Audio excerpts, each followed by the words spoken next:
Hello दोस्तों, कैसे हो आप सब। उम्मीद है सब खैरियत से होंगे। आज हम आपको दिखाएंगे अपने ब्लॉग में कि कौन कौन हमसे मिलने आया और क्यों हमने अपनी गाड़ी पे इतना सामान लोड किया। खुशामदीद हमारे चैनल पे। मैं हूँ आपका दोस्त अली याराई। तो शुरू करते हैं आज का ब्लॉग। आज सुबह हम 10:30 के करीब अपने घर से निकले।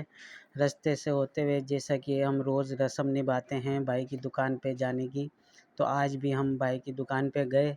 तो आज माशाल्लाह से भाई ने कहा कि आपके लिए 2-3 काम हैं, आज फटाफट से तैयारी पकड़ लो। हमने बोला ठीक है। इतने में भाई मशीन से कलर तैयार कर रहे थे, तो हमने कहा जब तक हम पेट्रोल डलवा कर आ जाते हैं, क्योंकि लंबे रूट हैं।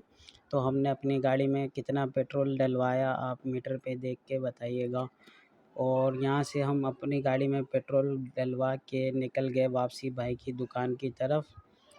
आज जो पैसे पेट्रोल पे कम हुए हैं, अगर यही कल कम हो गए होते तो तकरीबन इनमें से हमारे 300 रुपये बच जाते। चलो खैर, जो हुआ अच्छा हुआ, कम हुए तो हमारा भला हुआ। तो ये आपने देखा हमारी गाड़ी पे कितना सारा सामान लोड था भाई। हम सब सामान सब लोड कर लेते हैं, जितना भी हो आ सकता है। रिक्शे का सामान भी तकरीबन हमारी गाड़ी पे आ जाता है इस बैग की बदौलत। बहरहाल हम ये अपनी पहली साइड पे पहुँचे। इन साहब को 8 गैलन देने थे। ये है फ़ेज़ 8 डिफेंस फ़ेज़ 8 पे ख़ियाबान रूमी की तरफ। हमने इनसे फिर ठंडा पानी मांगा, इन्होंने हमें पानी भी पिलाया। फिर हम यहाँ से दूसरी साइड पे निकल गए डिफेंस फ़ेज़ 4 की तरफ, सनसेट बॉलीवुड की तरफ। वहाँ पे हमने जब ये सामान देने आए तो ये इलेक्ट्रिक बाइक खड़ी हुई थी, आपने देखी होगी, बड़ी प्यारी लग रही थी। हमने बोला चलो किसी दिन इस पे भी हम बाइकें चलाएँगे। फिर यहाँ भाई को भी हमने 8 गैलन देने थे, और वो जो हैंडल पे सामान टंगा हुआ था, मिट्टी का तेल वगैरह छोटा मोटा वो सामान देना था, वो इनको दे के बकाया सामान तीसरी जगह का जो था वो हमने रखा और निकल गए। रास्ते में जो भी चौकीदार आपने देखा था, ये बंगले के बाहर शरबत पिला रहा था, तो हमने वहाँ से ठंडा ठंडा शरबत भी पिया। बहुत मज़ा आया कि मैंने।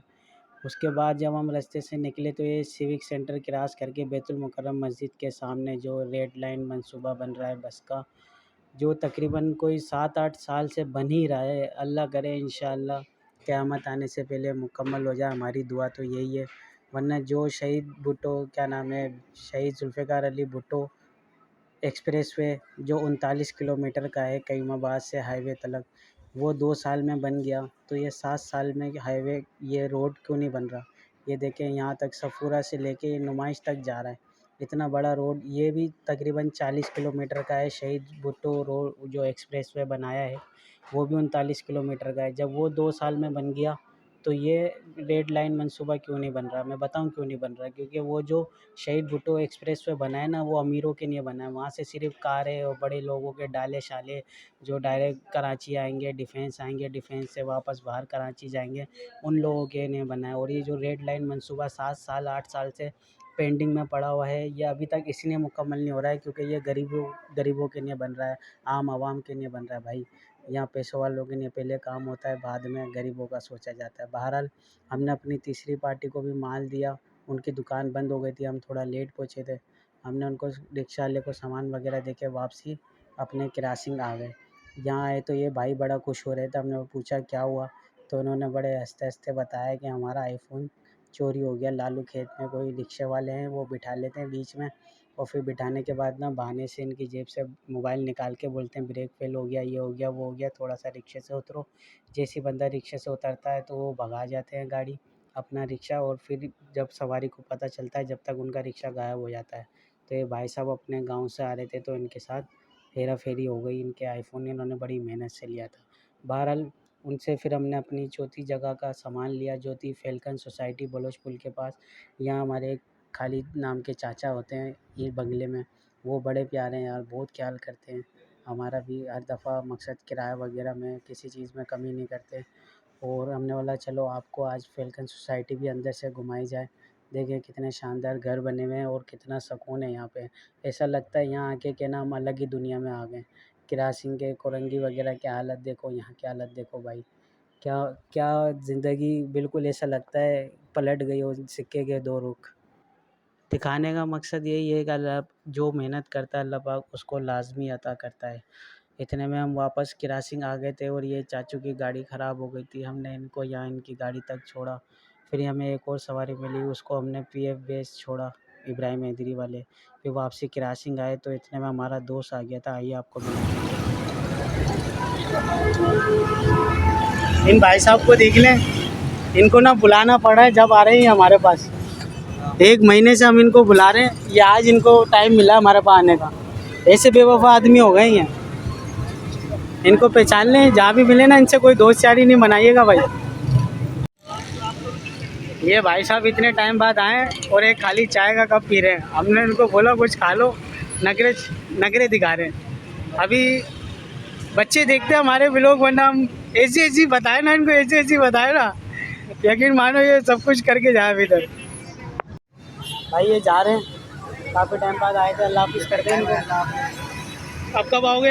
इंशाल्लाह बहुत जल्द। सही है भाई,